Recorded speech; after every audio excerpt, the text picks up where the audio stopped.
What is going on, guys? Welcome back to the channel. So today is Wednesday once again for the second week of May here with the lovely Forsberg Racecar Revival. For this one, we actually have the raw gold smoke as a platinum reward, which is also rare.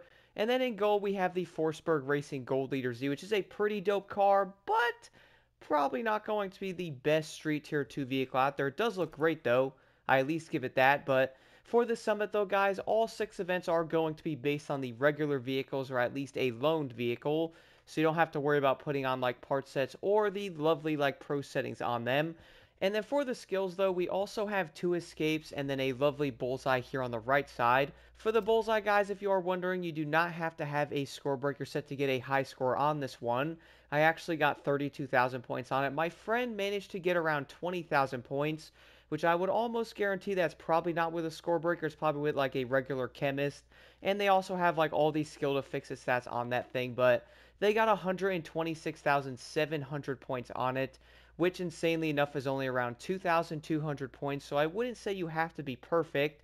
Keep in mind on this one though, you will have to use a ground vehicle that can go off-road. I did end up using something like a rallycross car, which isn't the best vehicle on it.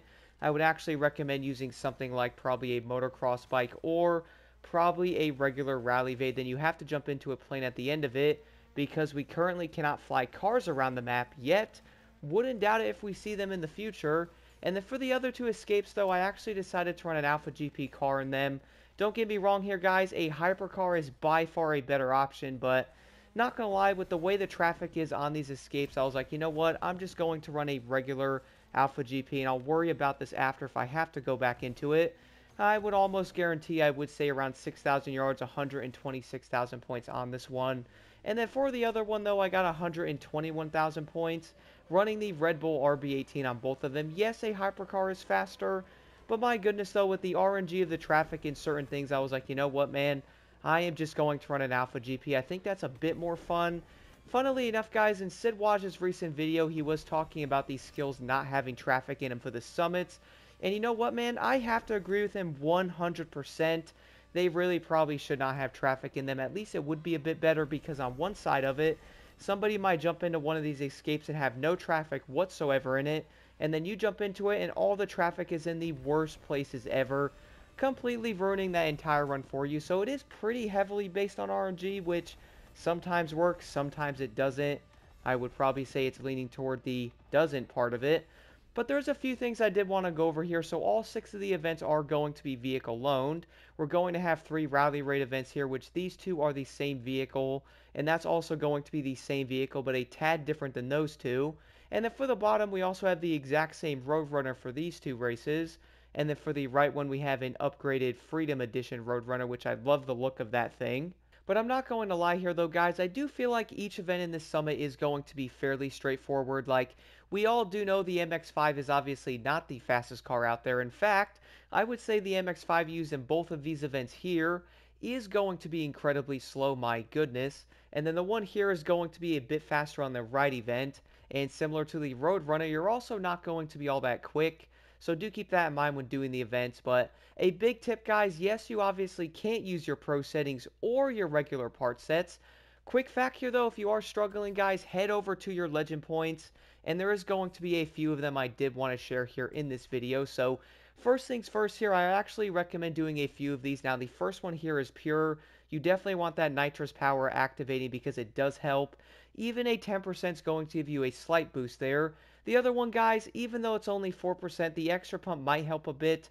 I would actually recommend throwing the regular 40 points on it, leaving that, and definitely just running that for like the remainder of all the events here. One of the most important of fix-it stats I'd recommend having, guys, especially here on the regular rally raid events, ventilated nitrous refills by 10% during a jump, maxed out on 40 points. This is actually going to be incredibly useful, not even going to lie in the rally raid events. Going over legit the smallest bump I did notice actually refills the nitrous pretty dang quick, so I definitely recommend the ventilated. The other ones, guys, if you do have the points for, I would recommend the regular resourceful. Braking and getting an extra 10% while braking is going to help your nitrous get up. And of course, also having frenetic is going to increase the power of your nitrous. The other one I did actually find to be incredibly useful. A lot of players probably wouldn't actually run it, But to be honest, guys, in this summit, use Drifty. It's really good. You actually get more nitrous while drifting. And insanely enough, in most of the events here, you actually can drift the cars and gain nitrous a bit quicker. Especially running the lovely MX-5. That thing actually does slide everywhere. So why not add it so if your car does happen to slide just a bit, why not get some nitrous back in that vehicle when doing the events? And then the other thing I did notice is running the Roadrunner, you also do have to slide that thing once in a while around certain corners. So why not get like an extra nitrous boost that can help you a bit on the straightaways, getting you a lot more speed in them. The final event though I did want to talk about for a second is going to be on the track here. This one I would actually say is going to be a fairly easy event. Like, the car only does around 188 miles an hour, so it's not incredibly quick. We all do know the Tier 1 vehicles only do around 188 miles an hour, and the Roadrunner can basically go around most corners. Guys, a big tip in this one, do not be afraid to turn a bit earlier on some of the areas because it does actually make the car get around the turns a bit easier. For example, if you actually turn a bit too late in some areas, you might run into the guardrail, and then boom, you're going to have to restart and complete that entire run again. This is actually going to be a fairly long event, over 4 minutes.